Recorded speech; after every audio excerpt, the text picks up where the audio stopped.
தங்கம் விலை ஒவ்வொரு நாளும் புதிய உச்சத்தை தொட்டு வருகிறது. ஏற்கனவே 22 கேரட் தங்கத்தின் விலை ஒரு கிராம் ரூபாய் 8,000 தொட்டுள்ளது. தங்கத்தை இனி நினைக்க மட்டுமே முடியும் என்ற அளவுக்கு உயர்ந்து வரும் நிலையில் இது தொடர்பாக பிரபல பொருளாதார வல்லுநர் ஆனந்த் ஸ்ரீனிவாசன் விளக்கமளித்துள்ளார். தங்கத்தின் போக்கு வரும் காலங்களில் எப்படி இருக்கும் என்பது குறித்து ஆனந்த் ஸ்ரீனிவாசன் விளக்கமளித்துள்ளார். கொரோனா காலகட்டத்தில் உயரத் தொடங்கிய தங்கம் அதன் பிறகு இறங்கவே இல்லை. இடையில் ட்ரம்ப் தேர்தலில் வென்றபோது சில காலம் மட்டுமே தங்கம் குறைந்த நிலையில் மீண்டும் தொடர்ச்சியாக அது உயர்ந்தே வருகிறது. கடந்த சில நாட்களாகவே தங்கம் விலை வரலாறு காணாத அளவுக்கு உச்சம் தொட்டு சாதனை மேல் சாதனை படைத்து வருகிறது. இதனால் ஏழை மட்டுமின்றி மிடில் கிளாஸ் மக்களால் கூட தங்கத்தை வாங்க முடியாத சூழல் ஏற்பட்டுள்ளது. இந்த அளவுக்கு தங்கம் விலை தொடர்ந்து உயர்ந்து வரும் சூழலில் இது தொடர்பாக பிரபல பொருளாதார ஆலோசகரான ஆனந்த் ஸ்ரீனிவாசன் சில முக்கிய கருத்துக்களை தெரிவித்துள்ளார். இது வெறும் தொடக்கம்தான் என சொல்லும் ஆனந்த் ஸ்ரீனிவாசன் வரும் காலங்களிலும் தங்கம் விலை உயரவே செய்யும் என சொல்லி அதிர்ச்சி கொடுத்துள்ளார். இது தொடர்பாக ஆனந்த் ஸ்ரீனிவாசன் கூறுகையில் 22 கேரட் தங்கத்தின் விலை 8,000 ரூபாயை தொட்டுவிட்டது. நீங்கள் தங்கத்தை காயினாக வாங்க வேண்டும் என்றால் இப்போதே ரூபாய் 8,500 தர வேண்டியிருக்கும். நமது முதல் டார்கெட்டை அது அடைந்துவிட்டது.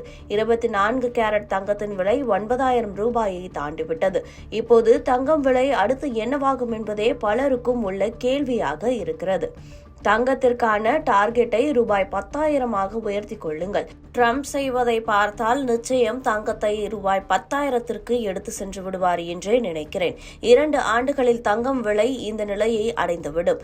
இடையில் ஏதாவது தங்கம் விலை சற்று குறைந்தால் அவ்வப்போது வாங்கிக் கொண்டே இருங்கள். குறையும் என்றால் ரொம்ப குறையாது, 100 அல்லது 200 ரூபாய் மட்டுமே குறையும். அப்போதெல்லாம் நீங்கள் தங்கம் வாங்குவது குறித்து பரிசீலிக்கலாம். தங்கம் விலை உயர்வதால் தங்கம் தொடர்பான பங்குகள் விலையும் அதிகரிக்கவே செய்யும்.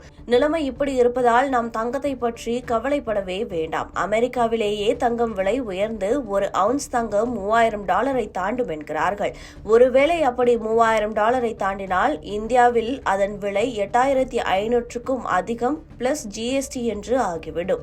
மொத்தமாக பார்த்தால் 9,000 ரூபாய்க்கு அருகே வந்துவிடும். மறுபுறம் ரூபாய் மதிப்பும் கூட வேகமாக சரிந்து வருகிறது. இதே நிலை தொடர்ந்தால் மார்ச் மாதத்திற்குள் அமெரிக்க டாலருக்கு நிகரான ரூபாய் மதிப்பு 88 ரூபாய் ஆகிவிடும். தங்கம் விலை உயர இதுவும் ஒரு காரணம். நான் சொன்னதுதான் அப்படியே நடந்து வருகிறது. ரிசர்வ் வங்கி ஆளுநர் ஆன பிறகு மல்ஹோத்ரா வட்டி விகிதத்தை குறைப்பார் என்றேன், குறைத்தார். பங்குச்சந்தை விழும் என்றேன், விழுந்துள்ளது. ரூபாய் மதிப்பு சரியும் என்றேன், சரிந்துவிட்டது. தங்கம் விலை உயரும் என்றேன், அதுவும் நடந்துவிட்டது. எதை எப்போது செய்ய வேண்டும் என்று ஒன்று இருக்கிறது. தப்பான நேரத்தில் வட்டி விகிதத்தை குறைத்தால் அதுவே நடக்கும் என்று கூறியுள்ளார். இது ஒரு செய்தி மட்டுமே. இதை நிச்சயமாக முதலீடு ஆலோசனையாக எடுத்துக்கொள்ளக்கூடாது. முதலீடு சார்ந்த முடிவுகளை எடுக்கும் முன்பு உங்கள் பொருளாதார ஆலோசகரிடம் உரிய ஆலோசனை கேட்ட பிறகு உங்களுக்கு ஏற்ற முடிவை எடுக்க வேண்டும்.